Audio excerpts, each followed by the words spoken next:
Kanye West has had a formal complaint filed against him in the state of New Jersey after an election law attorney noticed that some of these signatures had been forged. Today we'll be diving into the full extent of what this means for Kanye's campaign, as well as past examples of his team forging signatures. Welcome to InformOverload. I'm your host Johnny Rogers and the Bacon Overlord, and you're watching the #1 tea-spilling entertainment news show on the internet. First and foremost though, before we kick this video off, let us know down below what president was your absolute favorite and tell us why. Also, if you don't want to miss another daily video from us, make sure you tap that subscribe button and ring the notification bell. Plus, make sure you stay all the way until the end of this video because I'll be looking at some of your comments as well. Now, with any further delay, let's get right into today's story. With Kanye's hopes of the presidency slowly fading away, it looks as though his team around him is still doing everything in their power to mess with this election. Kanye West's petition to appear on New Jersey's ballot as a presidential candidate failed to pass because the signatures were deemed incomplete. There were also some signatures that appeared to be written with very similar handwriting, according to a formal complaint filed with the state on Wednesday. A registered Democrat and election law attorney, Scott Salmon, filed the objection with the State Division of Elections after reviewing the more than 1,300 signatures the rapper had submitted. New Jersey requires that presidential candidates get at least 800 signatures to appear on the ballot, but Salmon said during an interview that he counted more than 600 that were in some way defective. Within his complaint, Scott said Mr. West's petitions do not contain the valid signatures of 800 qualified voters and should have been rejected by the division. This petition shows that a number of signatures appear nearly identical to each other, including lowercase i's dotted with a similar circle, plus some signatures lack complete addresses. West spokesperson directed questions to what appeared to be a campaign email address, but refused to comment on these new allegations. The status of the rapper and fashion designer's presidential campaign and whether he is truly seeking the White House remains a question. Kim Kardashian West last week just asked for empathy for her husband and said that he is bipolar, which is something that we've known for, quite some time now. But with him running for the presidency, it's like all of a sudden everyone cares about his health. Don't forget, Kanye West has been very open about being bipolar and even named one of his albums, "I Hate Being Bipolar, It's Awesome." I mean, how many times did he have these mental breakdowns and instead of being worried for his health, everyone just laughed at him and called him crazy? Earlier this month in South Carolina, Kanye West delivered a very unconventional campaign speech during which he proposed a $1 million payout to mothers who would keep their children and declared that Harriet Tubman freed slaves to be slaves for other white people. Now, when it comes to New Jersey law, they allow for someone other than the candidate herself or himself to gather these signatures. Those people, though, are required to submit the paperwork saying that they are who they say they are, and the people whose signatures were collected are also who they say they are.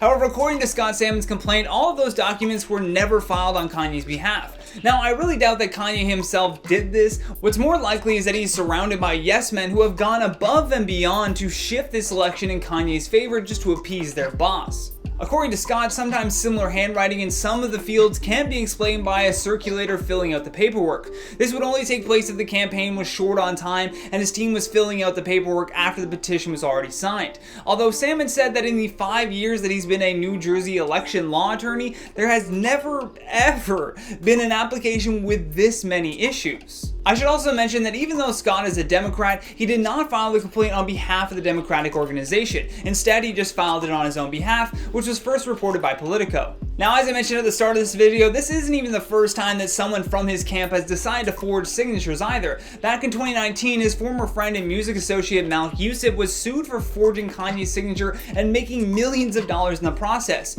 Yusuf had scammed the company called Gentle Monster out of $2.5 million after promising that Kanye would make a video for them. He made it seem like Ye was on board for the whole thing, and in reality, Kanye had no clue. Gentle Monster then released the project touting Kanye's involvement, and to the brand's horror, Kim Kardashian tweeted that her husband had nothing to do with it, causing them to pull the video immediately. Kim tweeted, "This is not true, Kanye is not involved and did not produce this song." With that, let's check out some of your comments from the video titled "Kanye West Wants to Divorce Kim Kardashian Update." Taylor Palmer says, "Perhaps an unpopular opinion, but I want 0 celebrities as the American president. Been there, done that." Judging on the amount of likes that you got on that comment, I would say that you have a very popular opinion. We don't need any celebrities in power of the country ever again after Trump. Jada's World says, "I think that presidents should be people who have a political background, and I don't really think celebrities should be presidents. Please give me a shout out."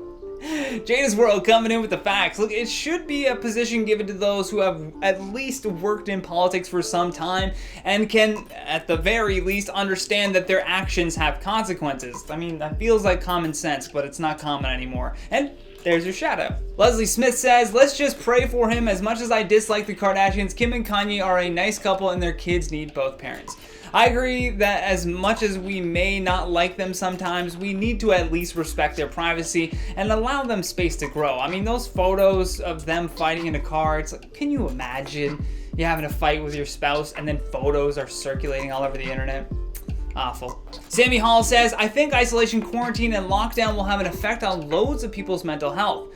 Sammy, I think about this every single day. I bet within 5 years we're gonna have some crazy statistics and documentaries about how this pandemic exactly affected our mental health. And it probably won't be good. King Puppet says, as much as I can't stand Kanye, I really feel that people need to just back off of him. Mental health issues shouldn't be entertainment for others. Couldn't have said it better myself, King.